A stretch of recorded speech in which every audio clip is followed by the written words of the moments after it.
This plane, it's a Ibbotson Peace wooden joiner plane. It's approximately 27 inches long. I picked it up at a yard sale this summer for 20 bucks. It's my first wooden plane. It's the first plane that I attempted to restore, and it's also the first video that I filmed for this channel. I just never got around to finishing it. I finished the plane into a usable form, and then you know, then I got into my metal planes and other stuff, and I made a bunch of other videos, and I never bothered uploading this one.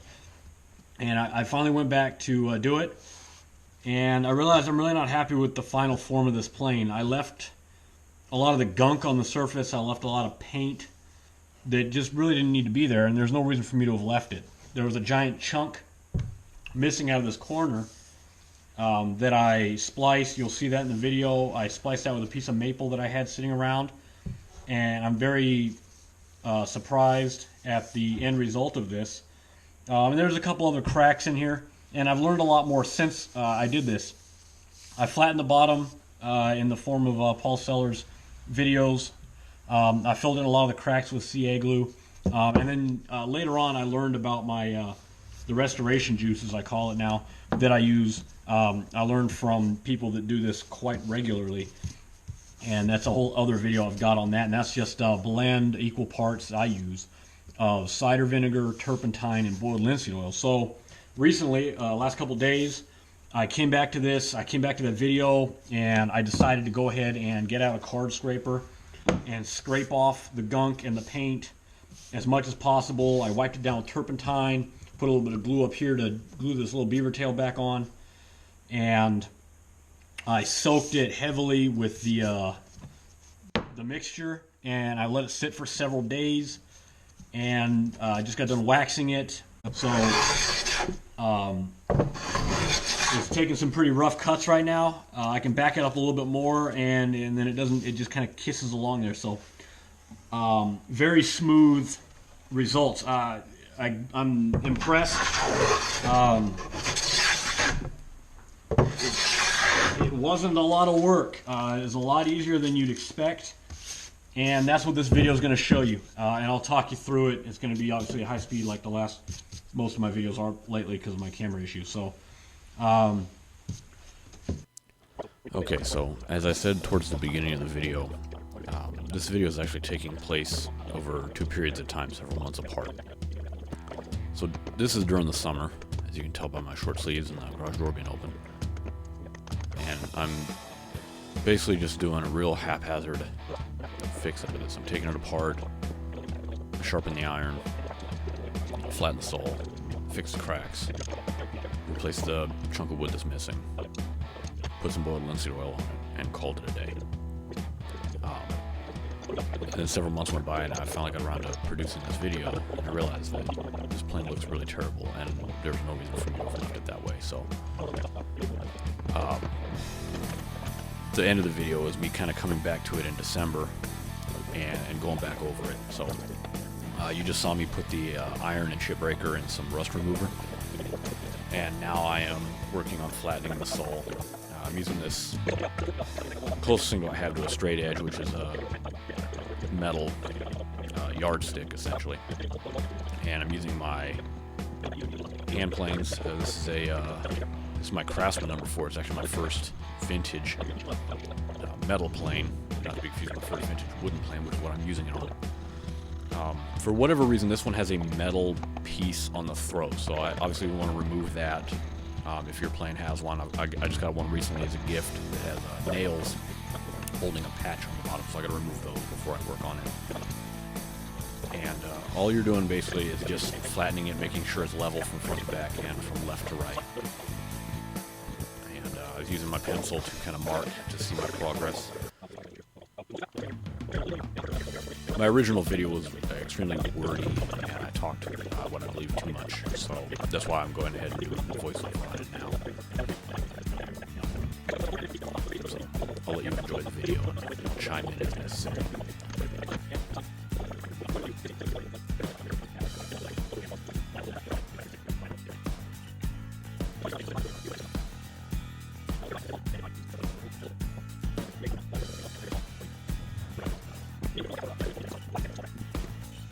So at this point, you can see one of the things I believe I'm doing wrong. There were some cracks in there. Like I said, this plane is probably 150 years old. This company was in business from the mid-1850s to the late 1860s. So obviously there's some cracks that have developed in the wood, exposed to weather, age, various reasons. What I'm doing here, I would not recommend, and that's filling the cracks with super glue.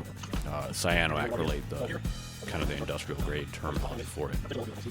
What I should have done is rehydrated it with the turpentine, cider vinegar, and boiled linseed oil blend that I used in December. And that hopefully would have rehydrated the wood, given it some thickness back, and probably filled in a lot of those cracks. And wouldn't have necessitated the use of the super glue that I used. So don't do that. If you hydrate it and those remain, maybe try it, but you probably still only need it then, and they probably won't even stick because of the boiled linseed oil. So I'm using my block plane and my smoothing plane now to smooth out that chunk, and I'm going to glue on a piece of wood. Wooden hand planes are traditionally made out of beech. I don't have that laying around. I'm not even sure if my local hardwood guy sells it. So I would have to order it, and I don't have the patience for that. And honestly, I was just experimenting. So what I did was I took a piece of maple that I had laying around and basically glued it on, as you can see here.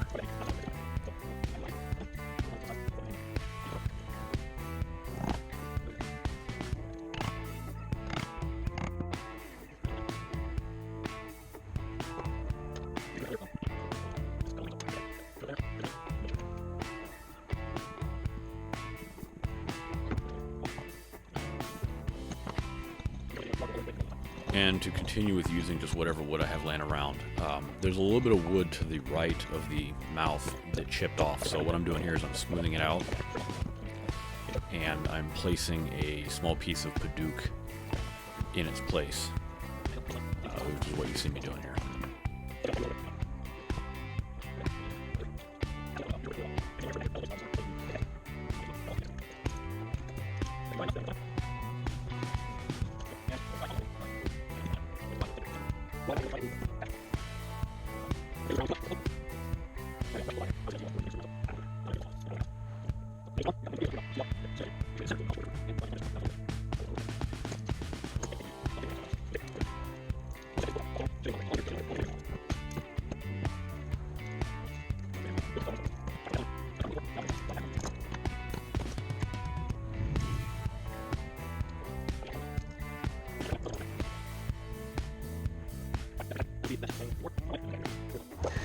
Okay, so now this is the next day, and I'm using my bandsaw to cut off the excess.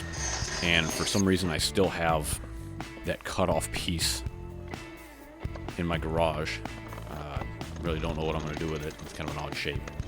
So once the glue's dried, like I said, I cut off the excess, and I'm using my hand planes to bring it down even with the rest of the plane.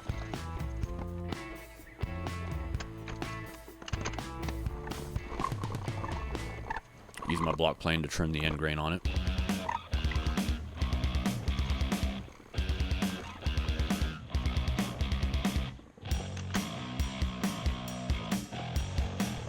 And here I'm just using my block plane to kind of chamfer the edges a little bit. When you plane down the bottom, you're also going to generate some sharp edges that don't need to be there. They're just going to catch and chip out in the future.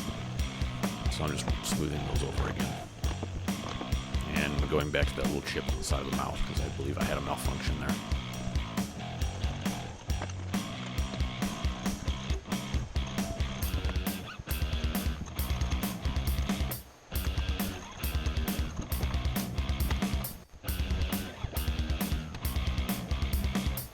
So one of the things you gotta worry about, especially like this plane here where I have that metal piece, planing down the bottom of it, now that metal piece will stick proud, so I had to drop that piece down as well, which is what you just saw extremely quickly go by. And this is where things started to go further wrong. I started using boiled linseed oil just directly on the nasty plane. And where I had seen before was that using the boiled linseed oil would kind of break loose some of the grit and grime and scrub off, which is what I was expecting to happen, which is why I did this without further cleaning. But that unfortunately was not the case. So later on in this video, you won't see it, you'll just see the results. I went back over it with turpentine and a card scraper, and I scraped off the bulk of that paint that you see there, the green, the white spatter everywhere. I believe there's some red on there. So I scraped that all off with a card scraper and a long chisel in some places where it wasn't. The mouth of the plane as well was exceptionally gunky, and I came in there and scrubbed that out a lot with a long chisel. I used Crud Cutter Rust Remover. It's not a bad product, but I'm definitely not going to use that again. I'm just going to use regular white vinegar in the water. I also use synthetic abrasive pads on my die grinder now, which I think works the best out of everything. So this was my first attempt at cleaning it and sharpening it, and since then I've obtained better equipment. Here I'm using my work sharp, and I'm just using the auxiliary tool rest, which isn't very accurate. This blade was heavily skewed, and I tried attaching a combination square to the auxiliary tool rest to help square it up, and it kind of worked. But later on in the video, you'll see I actually have the wide blade adapter for my work sharp, and while you'll probably notice that I'm using it wrong, I found that out about 2 days later. It works. So using it wrong or not, it still works and gets the job done, and it gives me an extremely sharp edge. And here's with the combination square. And this is about where my summertime part of the video kind of drags to a halt.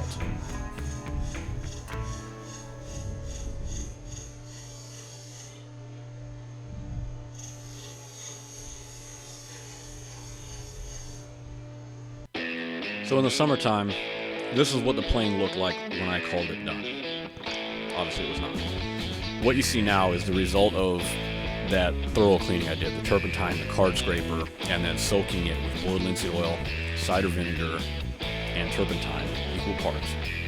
I soaked it repeatedly, and then I let it sit for several days to dry near my heater in the garage, which is extremely flammable, so I wouldn't recommend it. Now I'm just throwing a quick coat of paste wax on there. Wide blade adapter. I have it. I'm using it wrong. You may not be able to tell in the video. It's mounted correctly, but the piece in my hand right now I'm using wrong. And I learned a couple days ago that I was. So, like I said, I still got great results from it. Now I get better results from it. Also, at this point, I started using the polishing compound on the MDF disc that I learned from Stumpy Nub's videos, and I've also scrubbed this iron using that abrasive pad I talked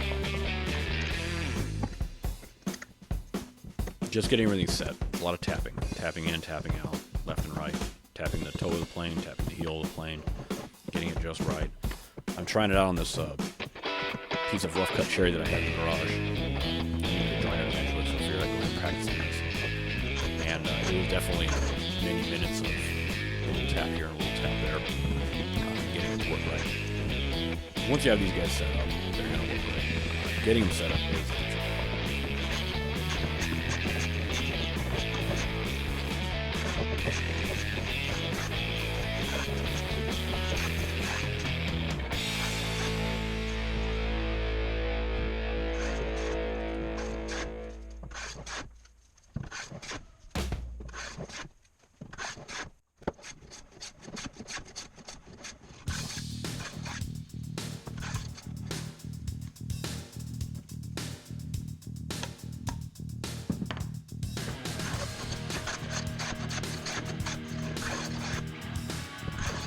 Cleaned up the iron, sharpened it, and then boiled linseed oil, turpentine, and vinegar, and get it back to where it should be. Not sure what it's sitting on now. But like I said, this is $20. Depending on where you are in the country, these are everywhere, and there's really no reason to pay a lot of money for them. The key thing is you're looking for one that's complete, has a handle, a tote as it's called. This wedge here may or may not be original. That's just something you're going to have to experience. And then this is what they call a double iron plane, which means it's got the iron and the chip breaker on top of it. Most are complete. They are more than accessible. It definitely was not pretty when I got it, but it wasn't the worst either. So I've got some other ones that I'm fixing up right now, and as long as you can flatten the sole, you'll be good to go. Here we have some before and afters. This is where the patch was affixed, and that's after it was smoothed out. Before I put the boiled linseed oil, that's a size comparison. That's when I thought it was done. This is it actually done. You can see a major difference in the appearance. I'm definitely happier with the way it looks. It performs a lot better too. That's after I took the rust off the iron. That's what it looked like. Now that's actually scrubbed and polished with the abrasive pad. It takes an amazing edge, even being 150 years old. So like and subscribe. Check us out on Facebook and Instagram. Thank you.